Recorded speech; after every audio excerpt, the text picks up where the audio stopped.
Hello, one and all. Welcome to another episode of MMA Vision Analysis. This one, I'm here to talk about UFC 302's middleweight bout between former middleweight champion Sean Strickland and Paulo Costa. Strickland's recent remarks regarding this fight. But before getting started, make sure to like, comment, subscribe. Click that notification to get all of it that is new from this channel, your channel, the one and only MMA Vision Analysis.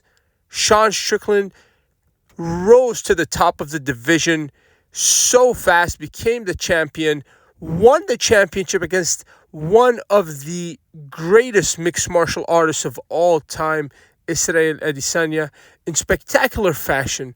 There was no questions left unanswered when Strickland faced Adesanya to win that title. But just as quick as he rose to the top, he seemed to fall off the tip of the iceberg in his very next fight. And in all honesty, I'm not sure why Strickland is fighting Paulo Costa, just because of the possible outcomes and scenarios of this fight could affect Strickland in a negative sense. I believe Strickland kind of hinted to that in the past.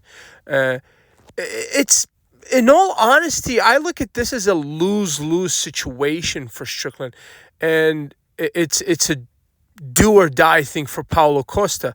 I'm not talking about Costa specifically here. I want to touch on Strickland a bit more.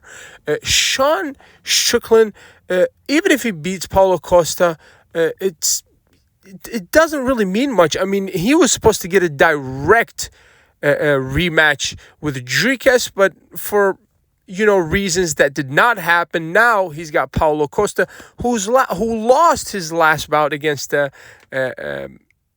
Robert Whittaker. Obviously, was inactive for so long, has so many canceled fights, and obviously this fight means the world for Paulo Costa.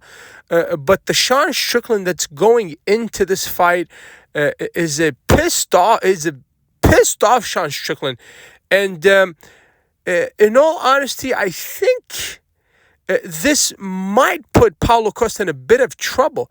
I think that Sean Strickland is going to go in there trying to finish Paulo Costa in the first couple of rounds.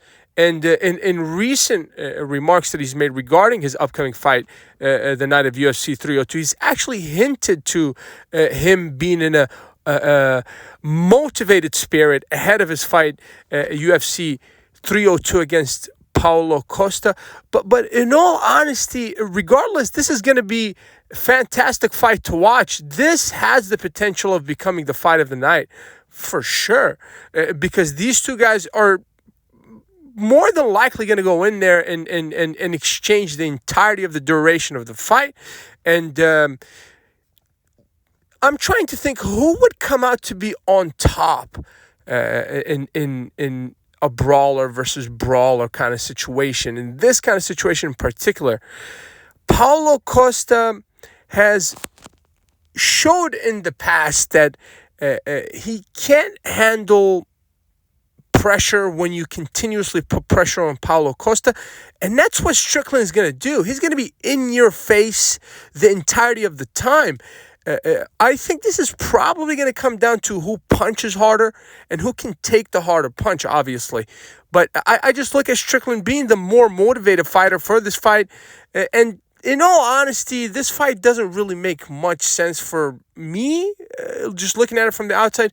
I really don't think it makes much sense for Sean Strickland as well, just because he was supposed to get his immediate rematch. If the ideal situation for Strickland to do was to wait and see what happens with Strickland, and then wait for the winner of Strickland's next match and face that guy. But unfortunately for Strickland, now he has to, fight with Paulo Costa, a fighter who's really, I don't want to say this is the last chance for Paulo Costa to prove himself. Obviously, you can't say that. It's way too early for that.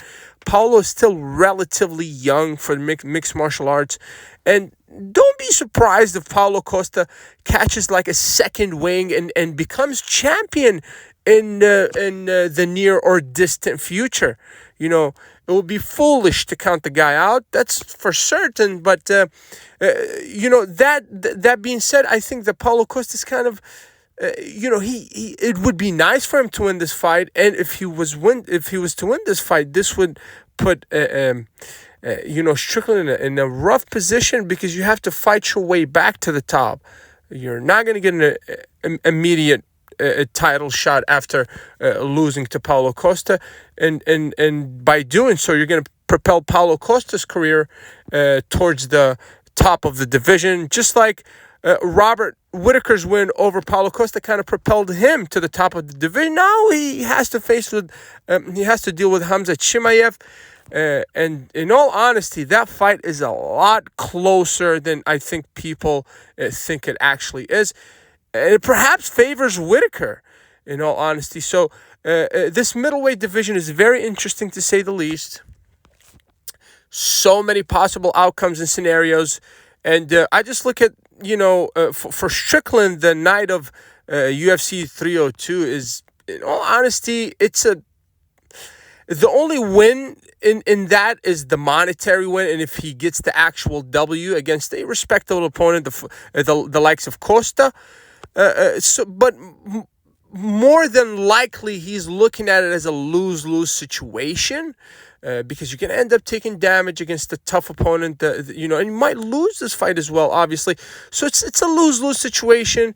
I think more than it's a win-win situation for Strickland here, and perhaps it could be a win-win situation for Costa if he was to beat the former middleweight champion, Sean Strickland. I know that's a tough ask, but this fight is very close, obviously, regardless of the rankings and who is champion and who's not.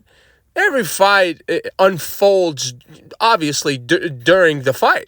So it's difficult to predict, but a Costa win over Strickland will definitely propel Paulo Costa right back to the top. It doesn't mean he gets a title shot, but it will definitely mean that he's going to face perhaps one more top contender. Perhaps, I don't know. There's so many different possible scenarios if he was to beat Strickland. But he doesn't have a case for a title shot immediately after Strickland if he was to beat Strickland. If you made it this far, I appreciate you for sticking around. Please let me know what you think in the comments, and like, subscribe for more.